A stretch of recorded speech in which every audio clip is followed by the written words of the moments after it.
com um programa especial para falarmos da taxação do agro em Goiás. É o Fundeinfra. E o Sindicato Rural de Jataí entrou com uma ação coletiva e teve êxito na suspensão dessa taxação. Acontece que tem muita gente que fez uma intervenção jurídica, ganhou e, de repente, essas liminares foram derrubadas. E nos grupos tem muitas dúvidas. Afinal de contas, eu posso não pagar, eu tenho que depositar em juízo, as empresas estão descontando, o que está valendo? Essa suspensão para Jataí vale para o estado todo, enfim. E para falar sobre isso, eu recebo aqui 3 advogados do agronegócio, começando aqui, Leonardo Amaral. Boa tarde, Leonardo. Bom dia, né? Bom dia, Fabelle. Bom dia a todos os telespectadores. Um prazer estar aqui hoje. Leonardo Scopel, bom dia. Bom dia, Fabélia. Bom dia a todos os telespectadores. Mais uma vez, uma satisfação estar aqui. E também Álvaro Santos. Bom dia, Álvaro. Bom dia, Fabélia. Bom dia a todos os amigos do Sucesso no Campo. Uma satisfação estar aqui hoje. O que aconteceu aqui em Jataí? O que foi esse episódio? Bom, nós 3, como atuantes no tributário do agronegócio, né, nós tivemos a iniciativa de ir até o Sindicato Rural de Jataí para debater esse problema.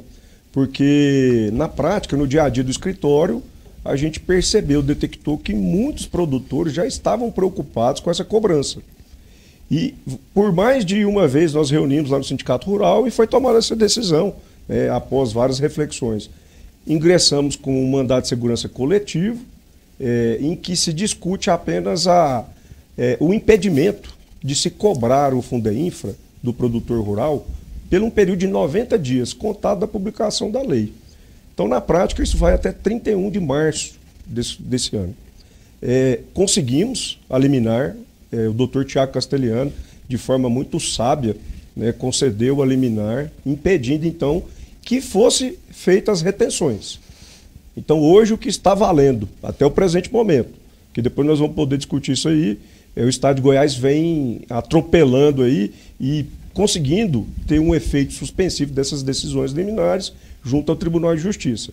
Mas então hoje o que está valendo para Jataí é que todos os produtores, filiados ou não ao Sindicato Rural, têm direito a essa decisão, que impede que as adquirentes da produção agropecuária façam o desconto do Fundeinfra na hora de fazer o pagamento para o produtor rural. Tá? Então o produtor ele deve ter a cautela na hora dele for fazer essa comercialização, pegar a cópia dessa decisão, provar ali que ele faz a atividade agropecuária e aí sim ele exigir que não faça a retenção.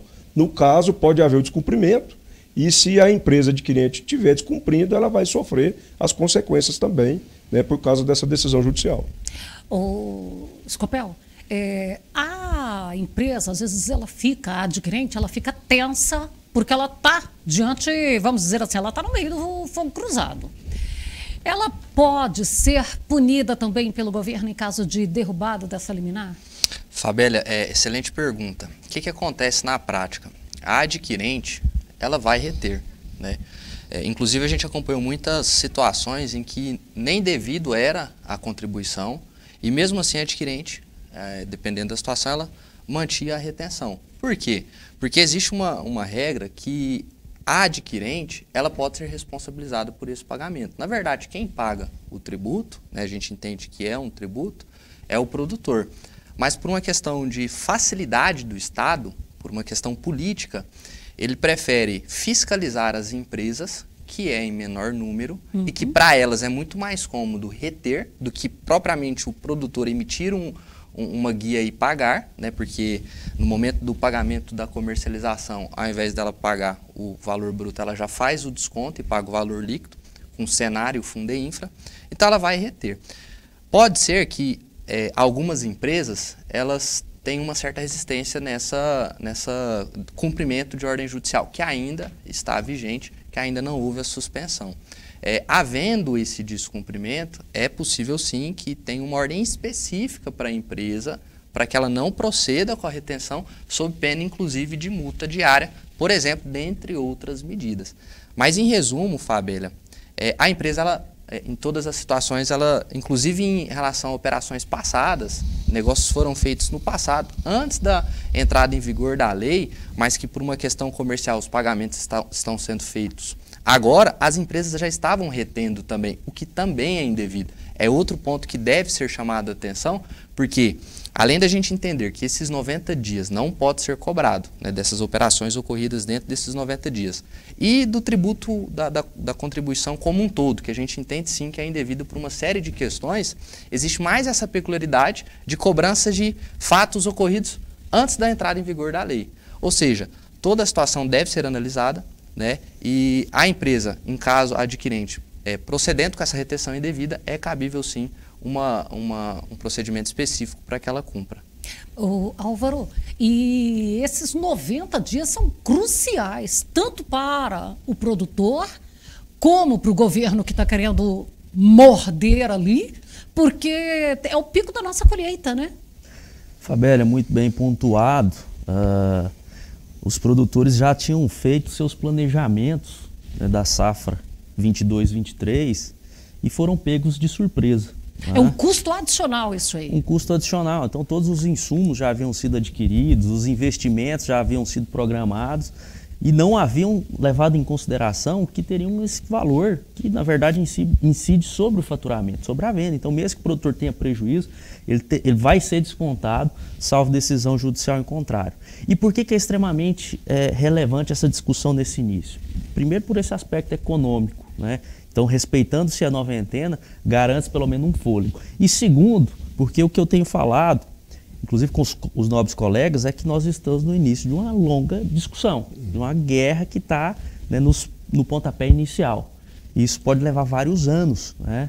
Então, nós tomamos a decisão de buscar uma entidade que tem uma força muito grande no estado de Goiás, isso foi acatado, e nós ingressamos com essa medida, essa primeira medida judicial para respeitar esses 90 dias. Mas isso não impede que novas medidas, tanto coletivas quanto individuais, sejam acrescentadas para fortalecer ainda mais essa luta que, como falei, está só no início. Quando fala-se que a luta está só no início, é importante a gente já colocar, porque se ela também for derrubada, ainda não é o fim, né? É só o início também, né? Não, até a gente vem, como o Álvaro falou, nós vemos pontuando e tentando passar isso para o produtor. Precisamos ter muita cautela, nós não podemos cometer os equívocos que foi cometido com o Fundo Rural. Nós temos que fazer essa briga. A briga com o poder público é uma briga judicial demorada. Se for ver, o Fundo Rural demorou aí, foi de 2010 até 2017, até agora, né, 2022, no final de 2022. Então, vários anos. O que o produtor tem que ter de cautela é efetuar o depósito judicial. Isso é muito importante, porque numa eventual derrota, no final da briga, se o produtor sair derrotado, aquele dinheiro que foi depositado, ele está sendo corrigido e ele vai ser suficiente para quitar, né, o débito que foi gerado durante toda essa tramitação do processo judicial. Então esse é o primeiro ponto. E uma outra questão que a gente precisa levantar também é que quando você briga judicialmente com o poder público, governo federal, estadual, municipal, o poder público possui algumas prerrogativas dentro do processo que torna essa briga demorada. O procurador, por exemplo, ele é obrigado a recorrer no caso de derrota. Se ele não recorrer, ele pode sofrer uma ação de improbidade, porque ele está deixando de cumprir o dever dele. Então, a briga, às vezes, até irracional, porque, tecnicamente, eu acho que eu não conheço nenhum tributarista que tenha um entendimento de que o Fundeinfra não seja tributo. Eu desconheço, a não ser os procuradores do Estado, né, e o governador que está defendendo essa ideia. Então, o procurador, ele entende que aquilo não é tributo, mas ele é obrigado a fazer uma defesa falando que é, ou que não é tributo. Mesmo então, ele tendo mesmo ele que tendo seja. a posição dele, contrário, né? Ele, eu concordo com o contribuinte, mas não, ele é obrigado a fazer a defesa, a fazer recurso. Então, a briga é cega, por isso que é demorado. E ainda tem aquela parte também de estar ali, né, tem que defender o governo, e aí, com isso, uma defesa do governo contrária aos governados, né? A gente começa, Fabélia, quando a gente fala sobre o Fundeinfra, pela justificativa da sua criação, né? Qual que foi a justificativa da sua criação? Queda na arrecadação de receita do ICMS por conta daquela limitação da alíquota, ICMS gasolina. Inclusive já há um acordo entre os estados que foi homologado, que inclusive a gasolina ela ficou de fora desse acordo.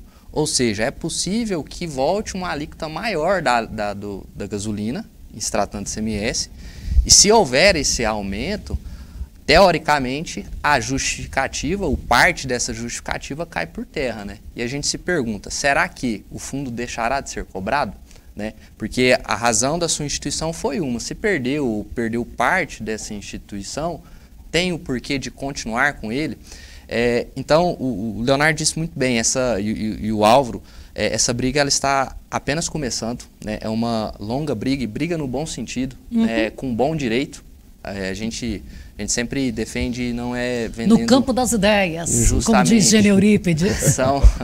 São fundamentos, né? São argumentos plausíveis, tanto assim que já há decisões, né, favoráveis, apesar de serem de primeira instância e sujeitas a recurso, mas mostra que sim, que existe algo que precisa ser analisado, né, e que a gente precisa agir de forma consciente, né, cada produtor que procure seu advogado de confiança para que haja de forma racional, né, tome a melhor medida que o profissional entender adequado, mas a gente é da teoria que faça o depósito em juízo, né, cada venda efetivada, proceda com o depósito de acordo com as alíquotas corretas, de acordo com os cálculos corretos, porque dando certo, né, está resolvida a questão, o contribuinte levanta esse dinheiro com a correção e, em última análise, dando errado, né, o tributo que a gente tente, que é tributo, está devidamente quitado e não remanesce nenhuma responsabilidade para o produtor. Quer complementar, Álvaro? Fabélia, excelentes colocações do colega Leonardo Scopel. A motivação política ela acaba caindo por terra, né? A arrecadação do Estado não foi tão abalada como foi propagado. E o depósito judicial, ele é, acima de tudo, uma estratégia, né? Uma estratégia de cautela para o produtor rural e também uma forma de contornar decisões que têm suspendido algumas liminares sob o argumento de que a suspensão do pagamento, da retenção, geraria uma lesão aos cofres públicos. Então, o depósito em juízo vai garantir o Estado. Se o Estado tiver razão lá no final, ele que levante o valor, né? Se o contribuinte produtor rural tiver razão, e nós acreditamos muito nisso, porque são vários os fundamentos, né, nesse sentido, o produtor faz o levantamento. Então é uma estratégia que concilia os interesses tanto do Estado quanto do contribuinte. E né, o cenário aí mais recomendado que nós temos falado aí com aqueles que nos têm questionado. A preocupação ainda é em relação às condições de pagamento, porque o produtor não vai fazer isso do seu lucro, é em cima do que produzir. Então, se ele teve lá uma intempérie climática, se teve algum problema de mercado, nada disso vai ser avaliado, né?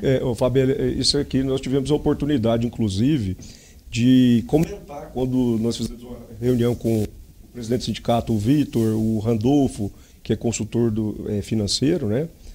Nós identificamos justamente esse problema, porque essa cobrança ela é tão violenta, ela pega o faturamento do produtor, ela não leva em consideração, né, a lucratividade dele. Então, se tiver prejuízo, por exemplo, não, vai calcular lá uma continha de padaria, né, 1,65% em cima do que ele vender da produção de soja, por exemplo. Então, não leva em consideração os custos. É um verdadeiro absurdo, é uma violação a regras constitucionais, porque quando você trata do ICMS, por exemplo, você consegue usar um mecanismo de redução do pagamento do imposto de crédito e débito, vamos falar assim. O ICMS incide sobre o valor da venda. Só que você, na hora de pagar, você vai ter créditos pelo valor que você comprou os insumos para produzir. Já o Fundeinfra não. Você está pagando seco. Eu costumo falar que me parece muito fundo rural. É descontado em cima do faturamento. Então, pelas contas que nós fizemos também, quando o projeto de lei foi apresentado, Leonardo, nós identificamos aí que isso atingiria de 10% a 15% do lucro do produtor. De lucro. É um valor muito grande, muito considerável. Então, penso que nesse contexto vale muito a pena. Nós não estamos aqui incentivando nenhuma aventura jurídica. Aqui os colegas todos têm experiência. Nós acompanhamos muito a questão do Fundo Rural desde 2010. Então, não estamos aqui numa aventura jurídica.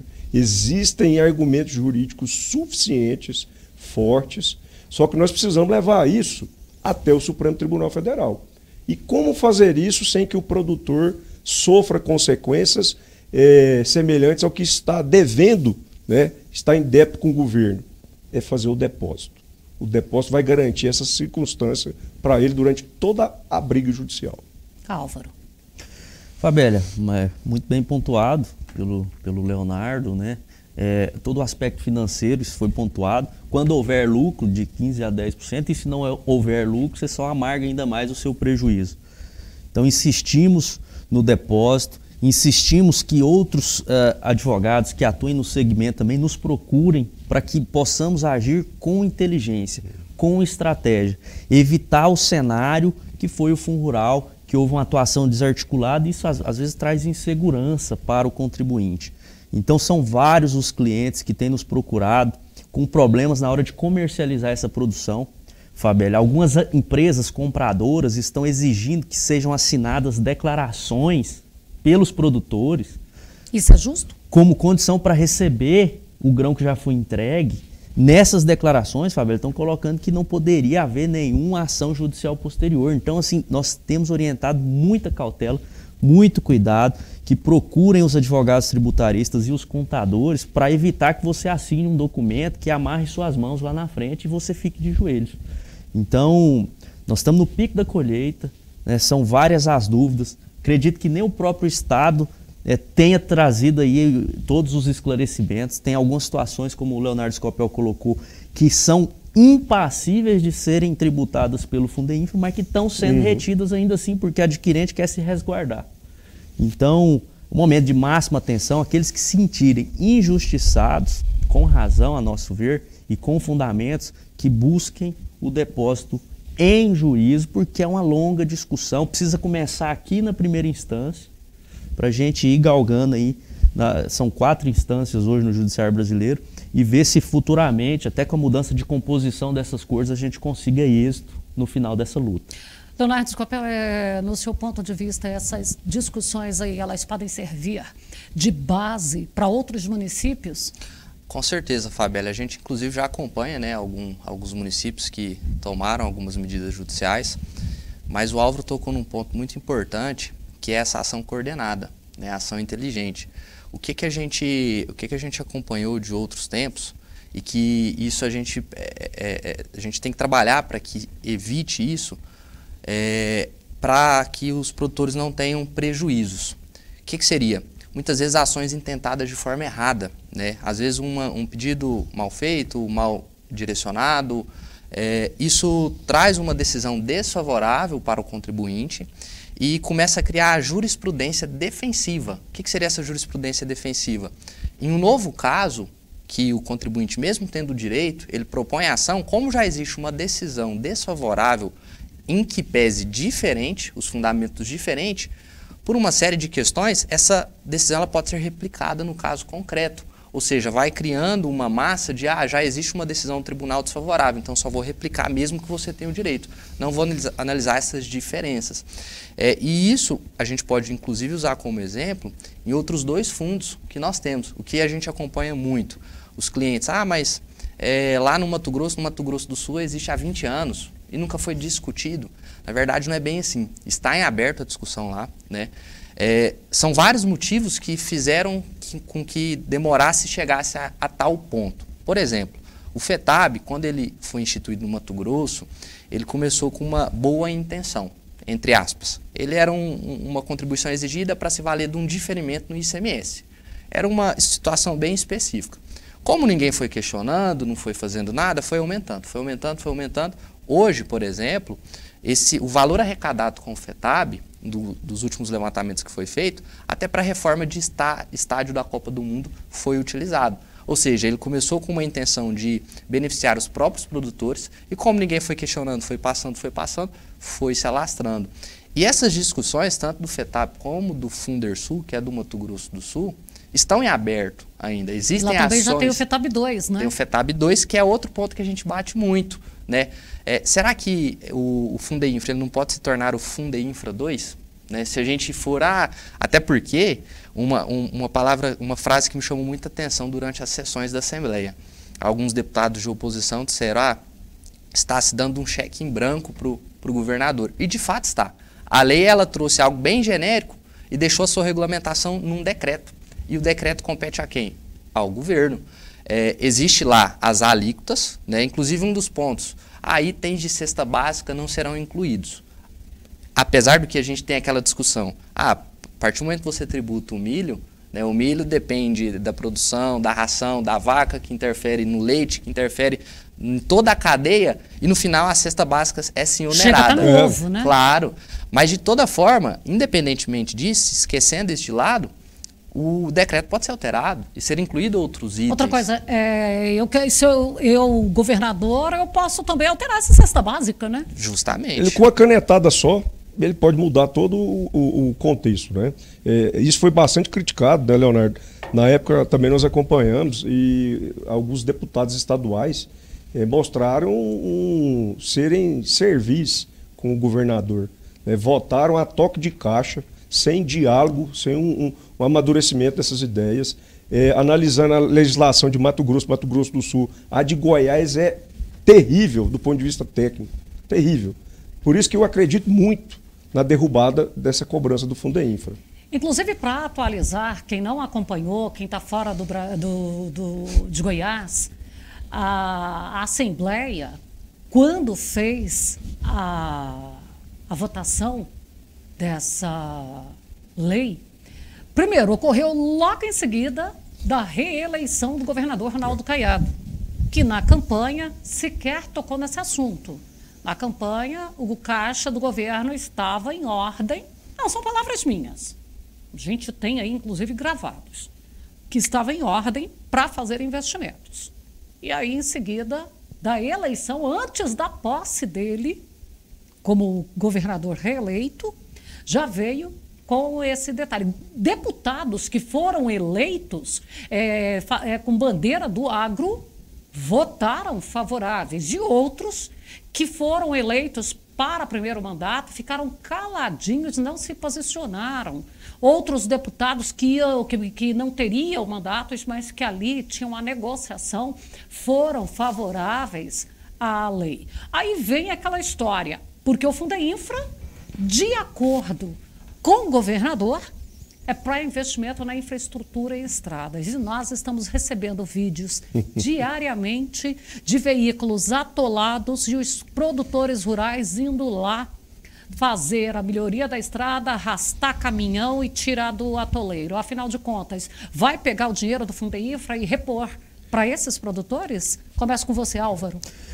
Fabélia, eu até gosto de lembrar, né, um exemplo aqui da nossa cidade, uma rodovia GO lá que passa que estava para fazer o asfalto, começaram a fazer, e juntaram os produtores para pagar o projeto, né, daquela região. É um investimento em infraestrutura. Né, começaram a pavimentação e tudo mais. E toda essa questão do Fundeinfra foi silenciada antes do período eleitoral. E aí, após a reeleição, surge como uma surpresa, né, surpreendendo inclusive os produtores que já tinham feito o seu que inclusive pagou, o seu planejamento, né? E aqueles que pagaram esse projeto lá atrás, né? Que entraram com recursos, que se mobilizaram, ainda que não pagaram diretamente. Aquilo que o Leonardo Scopel colocou, a finalidade inicial sempre é muito nobre, muito louvável. Olha, vai voltar para vocês amanhã ou depois, porque vocês estão utilizando essas rodovias. Mas já existe dentro do orçamento geral, dentro da arrecadação total, valores destinados para a infraestrutura. Isso é um gasto de qualquer governador dentro da federação. É a obrigação dele. Nós temos aí IPVA, tem o próprio ICMS, né? Tem todos os tributos estaduais, taxas que são cobradas, enfim, para essa finalidade. A partir do momento que o governador cria um fundo e uma contribuição que diz ser facultativa, a nosso ver, ele está tentando driblar as garantias que o contribuinte tem, que estão lá na Constituição. Uma delas, a noventena, mas não é só elas. O princípio da legalidade, você só pode criar um tributo com lei. Vem o governador e ele com o decreto pode fazer isso da forma que ele bem entender, até o limite de 1,65. Então, um cenário muito preocupante para o setor. E se não fizermos nada agora, amanhã vamos ver talvez um Fundeinfra 2. Amanhã o que era para infraestrutura talvez vai ser utilizado para estádios e assim por diante. Leonardo Scopel, em cima disso aqui, que é essa, e do que você mencionou, dessa doçura que vem, ainda pode daqui a pouco colocar a sociedade contra o produtor, né? Porque vai lá e fala que vai criar o Fundeinfra 2 para construção de moradias, o Fundeinfra 2 para serviço social, e quando o produtor criar qualquer resistência, fala que o produtor não quer contribuir. Nós temos exemplos, né, em estados vizinhos que foram nesse sentido. O objetivo inicial foi infraestrutura voltado para o setor, e com o decorrer do passar do tempo, a própria cobrança ela foi aumentando, o valor a título do fundo ele foi aumentando e os seus objetivos, né, foram desvirtuados, foram utilizados em outras situações. E assim, Fabíola, um ponto até que o Álvaro chamou atenção é essa palavra, facultatividade. Quando a gente se pergunta, o que é facultativo para você? Eu vejo assim, eu faço um paralelo facultativo, eu tenho duas opções. Se eu escolher essa, não terei nenhuma consequência. Se eu escolher a outra, também não terei nenhuma consequência. Faço porque quero, não porque sou obrigado. Aí eu faço essa mesma pergunta para o Fundeinfra. Você, numa situação concreta, vai vender para uma exportadora. A exportadora ela vai chegar e vai fazer o seguinte, ó, você quer pagar o Fundeinfra? Não, não quero, é facultativo. Tá bom, então você vai pagar o ICMS de 12%, que é imune. Você não precisa pagar porque está na Constituição. Mas como houve essa alteração na lei, você tem que pagar agora. Lá na frente, você será restituído se comprovar que de fato foi exportado. Mas não especifica de que forma e quando será restituído e se o Estado, que diz que está precisando de arrecadar, terá dinheiro para restituir, de que forma será essa restituição. Precatório, RPV, não especifica. Mas, enfim, não existe nada de facultativo, né? Na verdade, é assim, ele dispensa parte do pagamento de um tributo e exige ele para dispensar o restante. O ICMS é 12%, você vai pagar parte desse ICMS, 1,65%, para você ter direito à isenção de 10%. Entre pagar 12%, que é o valor cheio, e pagar 1,65%, é evidente que o produtor, em condições, no negócio, ele vai pagar 1,65%. Na verdade, assim, né? Nem essa opção ele tem, porque quando ele vende, ele já tem a retenção, né? Então, assim, nem antes de pagar, a trade ela não vai chegar e falar, você quer pagar o quê, produtor? Você quer pagar o ICMS ou você quer pagar o Fundeinfra? Ele vai reter, né? Então, assim, de facultativo, não tem nada. Bom, antes de eu pegar a opinião ali do Leonardo Amaral, só para dar o boa tarde para você, que está chegando agora pela TV. Nós estamos com Sucesso no Campo especial. Estamos discutindo aqui com 3 advogados tributaristas a taxação do agro, mais um tributo para o agro em Goiás, e que o governo insiste em dizer que ele é facultativo. Na verdade, ele é obrigatório, sim, é um tributo. E em Jataí, através de uma ação, conseguiu-se uma liminar para suspender esta cobrança. E nós estamos conversando sobre isso aqui. Leonardo, a sua avaliação sobre esse tema aqui, facultativo, depois vem mais um, ele é bonitinho agora, e depois ainda coloca a sociedade contra o produtor. Olha, eu acho até... É uma piada de mau gosto, eu acho, né? O governo pega carona numa ideia que Mato Grosso do Sul teve há 20 anos atrás. E aí a gente vai fazer uma reflexão, a gente percebe. Por que o FETAB lá do Mato Grosso demorou 20 anos para chegar à discussão lá no Supremo Tribunal Federal? Porque o Poder Judiciário e as entidades representativas do setor, lá naquele estado, faziam parte dos beneficiados com a divisão da receita do FETAB. Então, ou seja, eu estou recebendo, para mim está bom. Por isso que não houve uma movimentação mais cedo, demorou 20 anos. Agora, a questão de ser facultativo ou compulsório, esse é o ponto principal da questão. Tá? Esse é o ponto que tem que ser debatido no Poder Judiciário, é o ponto técnico, porque se realmente ficar definido que isso é facultativo, todos os nossos argumentos caem por terra. Então nós temos que provar e convencer o Judiciário de que não existe aqui essa facultatividade. E é como vocês bem mencionaram, facultativo, por exemplo, uma questão tributária, contribuição ao sindicato. Antigamente a contribuição era obrigatória. Hoje o produtor, ele contribui se ele quiser. Se ele não contribui, ele não sofre nenhuma retaliação, nenhuma sanção, não coloca ele em uma situação pior do que ele está.